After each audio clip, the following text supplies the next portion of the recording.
नमस्कार। एक बार फिर आपसे बात विश्व के स्थितियों की तरफ को करने के लिए मेरे मित्रों ने, आपने, कुछ लोगों ने ईमेल भेज करके मुझे मैसेज किया कि एक बात का विश्लेषण करिए कि भारतवर्ष तो ठीक है, लेकिन विश्व की कुंडली को कैसे देखा जाता है, वो कैसे संदर्भ में बात कीजिए उसकी, या किसने लिखा है, या आप कैसे उसको देखते हैं। मैंने एक बात पहले भी बोली थी कि राहु केतु का जो एक्सेस है वो 400 वर्षों के पश्चात कुछ पॉइंट 0.0000 समथिंग 1 करके वो धरती टिल्ट करती है। पूरे विश्व का एक एटमॉस्फेरिक चेंज होती है, लोगों की मानसिकता बदलती है। जैसे मैंने बोला, चंद्र भी एक ग्रह है, वो मन को कंट्रोल करता है। वो उस स्थितियों को देख करके हम लोग इसको कैलकुलेट करते हैं। हमारा जो मुंडेन एस्ट्रोलॉजी बोलते हैं, ये जो ज्योतिष है एक इंडिविजुअल आदमी का नहीं, ये मुंडेन एस्ट्रोलॉजी है। इसके ऊपर महाराज विक्रमादित्य जो 68 एडी या 52 एडी से एडी के आसपास जो हुए थे, उनका उज्जैन के अंदर राज्य चलता था। उनके कैबिनेट में एक महर्षि थे ब्राह्मी। उन्होंने ब्राह्मी शास्त्र करके, होरा शास्त्र करके काफ़ी कुछ इसके ऊपर लिखा है, जिसमें हम लोग विश्व का नक्शा जो उन्होंने दिया है उसके हिसाब से बनाते हैं, और उसके बाद जो चेंजेस दुनिया के अंदर होती हैं उनके हिसाब से बनाते हैं, और उसके बाद उन देशों का नाम भी देते हैं। भारतवर्ष की राशि उन्होंने मकर बताई है। तो हमने क्या किया, विश्व को, पूरे विश्व का नक्शा लेकर के उसके ऊपर हमने 12 ग्रहों का योग बनाया, 12 राशियों का योग बनाया। जब हम राशियां लेते हैं तो धरती एक्लिप्टिक होती है, उसी तरह से एक्लिप्टिक अर्थ को बना करके मूवमेंट ऑफ प्लैनेट्स को हम उसके ऊपर से बना देते हैं। तो ये भी हमने उसी तरह से बनाया है। और भारतवर्ष का जो द्वीप है, जिस द्वीप में भारतवर्ष आता है, वो मकर राशि के तहत आता है, और उसका नाम वराहमिहिर जी ने जम्बू द्वीप दिया हुआ है। जब आपके यहाँ पूजा करते हैं पंडित जी तो बोलते हैं जम्बू द्वीप है भारत खंडे भारतवर्ष है, तो वही वाला योग है। इसके अंदर क्या क्या कौन कौन से देश हैं, कहाँ है ये जम्बू द्वीप, क्योंकि काफ़ी चीज़ें तो बदलती रहती हैं।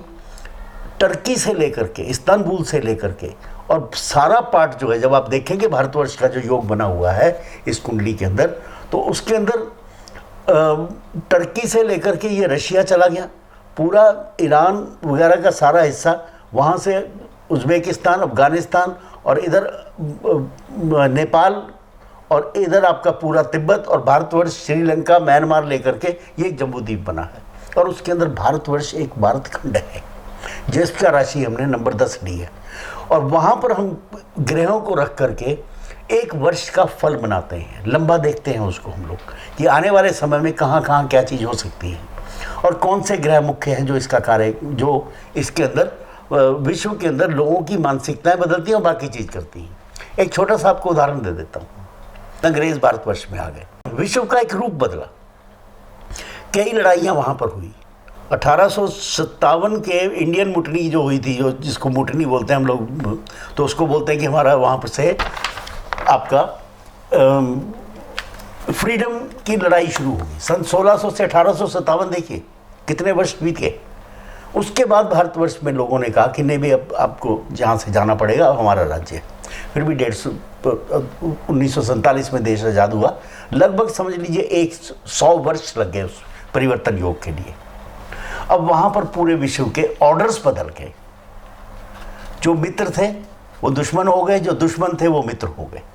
नेटो बना उस समय पर, अमेरिका उससे अलग हुआ, और रशिया जो था, जिसको यूएसएसआर बोलते थे, वो यूएसएसआर में पूरे कंट्रीज लेकर के, युगोस्लाविया से लेके और उज्बेकिस्तान, कजाकिस्तान और अफगानिस्तान तक पूरा एक उसने अपना एक कॉन्टिनेंट ही बना लिया, समझ लीजिए।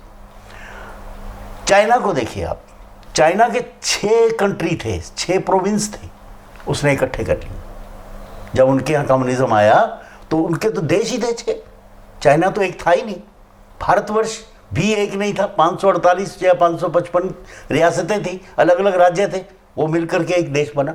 उधर चाइना भी 6 मेजर रियासतें थी, वो मिलकर के एक राज्य बना। बाउंड्रीज क्लियर नहीं थी जो भारतवर्ष आज़ाद हुआ। ओके, अब उसके बाद हमने इनको देखा कि अब ये कब दोबारा से ये कॉम्बिनेशन बनेंगे। मेरा ख्याल से ये जो सर्वग्रही योग बना हुआ है, कन्या राशि के अंदर, और राहु केतु का एक्सेस वहीं पर है जहां राहु केतु का एक्सेस आया। और उस समय 1857 की मुट्ठी भी हुई, फर्स्ट वर्ल्ड वार हुई। 1947 से पहले, ये भारतवर्ष के आज़ादी से पहले, वो राहु केतु का एक्सेस वहां पर भी हुआ। अब इस समय वर्ल्ड ऑर्डर बदलने वाला है, वर्ल्ड के कॉम्बिनेशन बदलने वाले हैं। हो सकता है चाइना इंडिया आपस में संधि कर ले, हो सकता है रशिया नेटो के साथ मिल जाए जाकर के।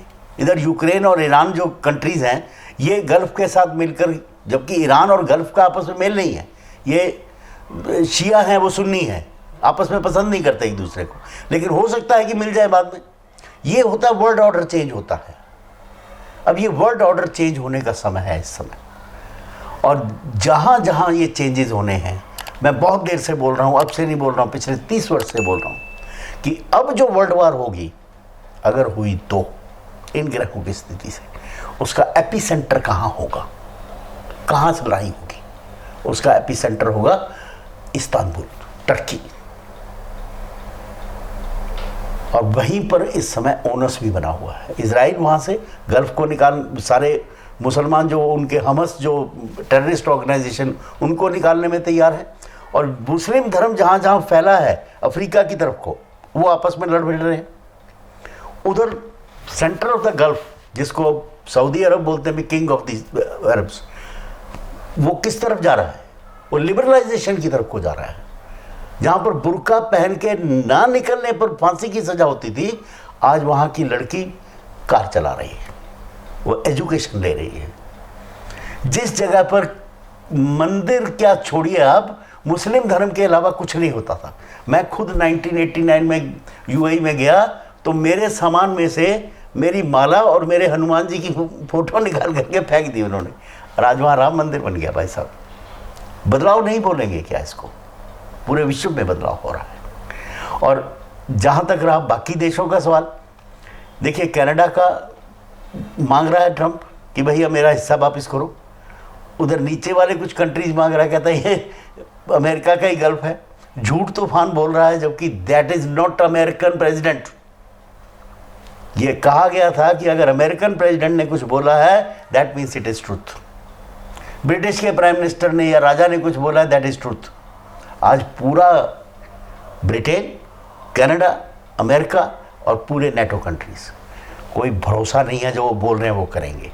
ये क्या है? ये सब बदलाव है विश्व के अंदर। और आज हमारे यहाँ क्या हो रहा है? हल्का सा आप बोल दीजिए कोई भी पॉलिटिकल पार्टी, उसके ऊपर जनता दंगा कर देती है कि आपने महिलाओं को 2500 रुपये देना बोला, दे क्यों नहीं रहे भाई आप? ये बदलाव है, ये बदलाव जो आने वाले समय के अंदर होगा। और मुझे ऐसा लगता है, हो सकता है, पॉसिबिलिटी है, 1 वर्ष के अंदर ईरान और कुछ और कंट्रीज शायद नक्शे से मिट जाए। ये मत सोचना कि इसमें मेरी इच्छा है, नहीं। हो सकता है पाकिस्तान दुनिया के नक्शे से निकल जाए, बांग्लादेश दुनिया के नक्शे से निकल जाए। भारत, अगर अखंड भारत बनना है तो नेपाल को भी हमारे अंदर आना पड़ेगा, म्यांमार को हमारे अंदर आना पड़ेगा। लड़ाई शुरू हो चुकी है। मणिपुर से आपने कम से कम 2500 आदमी म्यांमार से पकड़ के लाए हो आप, जो वहाँ बैठ करके देश को तोड़ने का प्रयत्न कर रहे थे। प्रयत्न शुरू हो चुका है। मैंने ये कहूँगा कि चेंज का गर्भाधान शुरू हो चुका है भारतवर्ष के अंदर। और जो लोग जात पात, क्षेत्रवाद के ऊपर, दलगत राजनीति के ऊपर देश को बांटने का प्रयत्न कर रहे हैं, सावधान हो जाइए, सावधान हो जाइए। आपका समय निकल गया। देश के निर्माण का कार्य करिए, जगत कल्याण का कार्य करिए और विश्व को कुछ देने का प्रयत्न करिए। टेक्नोलॉजिकली भारतवर्ष एक बहुत ही एडवांस कंट्री होने वाला है आने वाले समय के अंदर। और मैंने ये बात देखी है जहाँ जहाँ मैंने काम भी किया है, और आज उनकी टेक्नोलॉजी देखेंगे तो भारतवर्ष उसके अंदर तरक्की कर रहा है। एक चीज़ और जो विश्व के अंदर भारत, मुझे ऐसा लगता है कि आने वाले समय में करेगा। हम लोग शास्त्रों के जरा थोड़ा वर्णन देखिए, हमारी जो आर्टिफिशियल इंटेलिजेंस थी वो बहुत हद तक बहुत ऊंची थी। एक सेकंड में यहाँ बैठ करके आप कहीं का कहीं कुछ देख लेते थे। धृतराष्ट्र एक अंधा था, उसको पूरी महाभारत उन्होंने दिखा दी वहाँ पर बैठ करके। इसके ऊपर कार्य मुझे लगता है कि शुरुआत हो चुकी है भारतवर्ष में। तो आर्टिफिशियल इंटेलिजेंस जिसका पदार्पण अभी अभी रिसेंट हुआ है, उसको चाहे जुकरबर्ग लेके आए, चाहे एलन मस्क लेके आए, लेकिन भारतवर्ष के बच्चे इतने होशियार हैं, इतने विजडम वाले हैं, या आने वाला समय जो हमारे देवी देवता जिनकी पाठ पूजा हम लोग करते हैं, उनकी विजडम के हिसाब से हमारे बच्चों का उसमें बहुत बड़ा योगदान विश्व कल्याण के लिए, जन कल्याण के लिए रहेगा।